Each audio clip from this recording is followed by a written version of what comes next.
दिगंबरा दिगंबरा श्रीपाद वल्लभ दिगंबरा. मित्रांनो, असेच श्रीपाद श्री वल्लभांचे संदेश ऐकण्यासाठी आत्ताच आपल्या चॅनलला सबस्क्राईब करा. तुम्ही श्रीपाद प्रभूंचे भक्त असाल तर आत्ताच व्हिडिओला लाईक करा आणि कमेंटमध्ये श्रीपाद प्रभूंचा जयघोष करायला विसरू नका.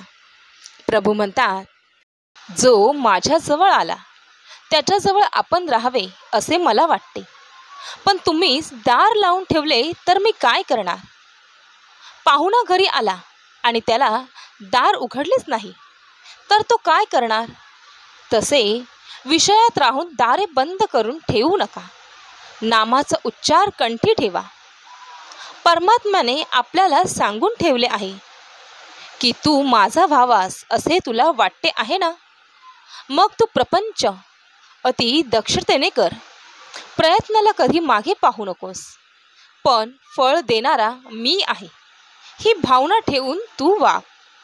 जी परिस्थिती येईल त्यात समाधान बिघडू देऊ नको आणि मी जे सांगतो ते औषध घे.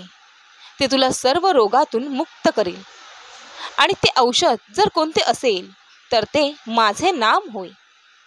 त्या नामाचा खरोखर तुम्ही अभ्यास करा. श्रद्धेने जे काम होते ते तपश्चर्येने होत नाही. आपल्या गुरूंनी सांगितल्याप्रमाणे वागणे हाच आपला परमात्मा समजा. गुरु म्हणजे साक्षात परमात्मा. त्याची आज्ञा पाळणे हीच आपली तपश्चर्या. याहून वेगळे काही करण्याची गरज आहे असे न वाटावे. संतांची आज्ञा प्रमाण मानणे हेच प्रचिती येण्याचे साधन आहे. भजन, पूजन, नामस्मरण इत्यादी आपण जे करतो ते आपल्या मनापर्यंत पोचले पाहिजे, तरच त्याचा योग्य परिणाम लवकर दिसू लागेल. दुखणे आले असता औषध घ्यावे, पण औषधाने तरी गुण हमखास येतो असे थोडेच आहे. एकाला येतो एकाला नाही. औषधात गुण तरी परमात्म्यानेच ठेवले आहे ना. ज्याचे त्यात हित होणे असेल तसे तो परमात्मा करतो हे लक्षात ठेवावे. जेथे तुम्ही राहता तेथे सद्गुरू आहेतच असे तुम्हाला वाटते आणि समाधान होते, हीच त्याची खरी कृपा होय. श्रद्धेने जे काम होते ते तपश्चर्येने होत नाही. आपल्या गुरूंनी सांगितल्याप्रमाणे वागणे हाच आपला परमात्मा समजा. गुरु म्हणजे साक्षात परमात्मा. त्याची आज्ञा पाळणे हीच आपली तपश्चर्या. याहून वेगळे काही करण्याची गरज आहे असे न वाटणे. नाम घेताना कोणती बैठक असावी किंवा कोणते आसन घालावे, बैठकीला फार महत्त्व देऊ नये. समजा आपण पद्मासन घालून नामस्मरणाला बसलो आणि काही वेळाने पाठीला कळ लागली तर आपले लक्ष नामापेक्षा देहाकडेच लागेल. म्हणजे नाम घेता घेता देहाचा विसर पडण्याऐवजी देहाची स्मृतीच वाढल्यासारखी होईल. म्हणून नामस्मरणात खंड न व्हावा हे लक्षात ठेवून त्याला अनुकूल अशी ज्याच्या त्या प्रकृती धर्माप्रमाणे कोणतीही बैठक ठेवावी. गाडी सुरू झाल्यावर थोड्या वेळाने त्याने पानाचे साहित्य काढले. तेव्हा त्याच्या ध्यानात आले की आपण सोन्याची डब्बी विसरलो आहोत. त्याने पुन्हा पुन्हा सामान हुडकले. त्याला मोठी सुटफूट लागली. कुठे काही पडल्याचा आवाज झाला की त्याला वाटे सोन्याची डब्बीच पडली. कोणी त्याच्याशी बोलले की त्याला वाटे आपल्याला हा चुना हवा आहे का असे विचारे. ज्या गोष्टीवर आपले प्रेम असते त्या गोष्टीची आपल्याला नड लागते. ती नसेल तर हळहळ वाटते. तशी आपल्याला देवाची नड कधी लागली आहे का?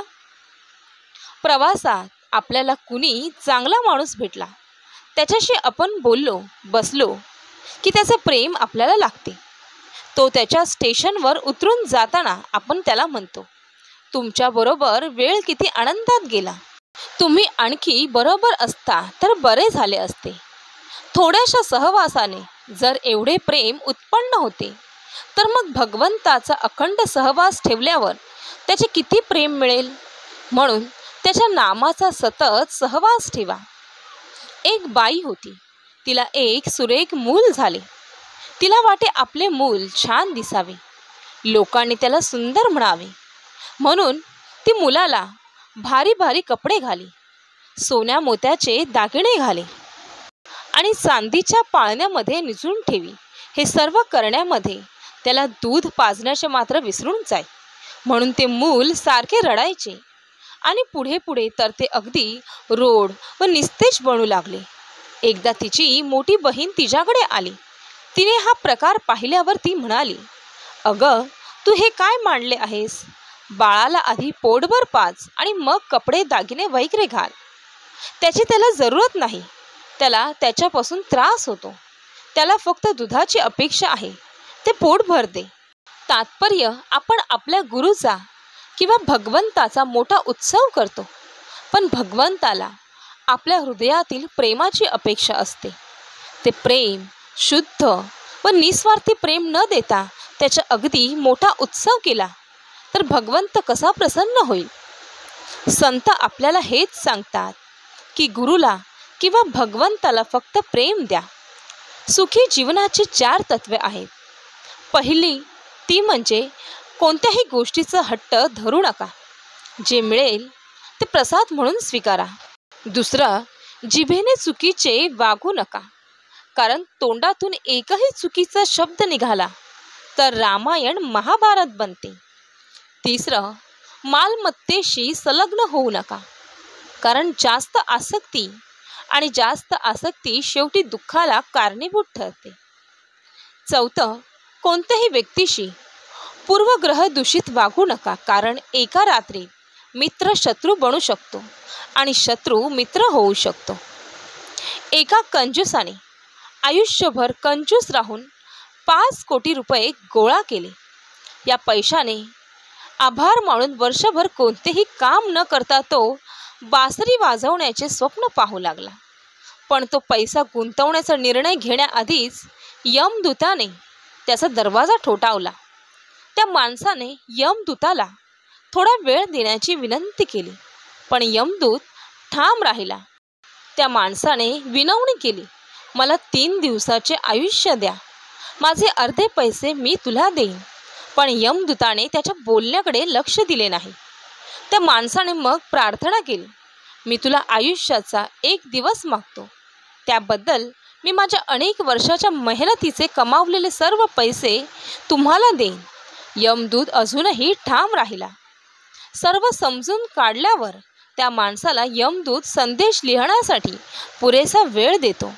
ती व्यक्ती त्याच्या संदेशात लिहिते, ज्याला हा मेसेज मिळेल त्यांना मी एवढंच सांगेन की आयुष्यभर संपत्ती वाढवण्याची चिंता करू नका. प्रत्येक क्षण भरभरून जगा. माझे 5 कोटी रुपयेही माझ्यासाठी वेळ काढू शकले नाही. तुमच्यासाठी मार्ग हाच आहे. पैसे कमवा, पण आयुष्याचा फायदा घ्या, आनंद घ्या, कारण संधी हे वर्तमान भविष्य आहे. हा संदेश शेवटपर्यंत ऐकल्याबद्दल धन्यवाद. शेवटी तुमच्या सर्वांच्या चांगल्या इच्छा, चांगल्या मनोकामना पूर्ण हो, ही श्रीपाद चरणी प्रार्थना.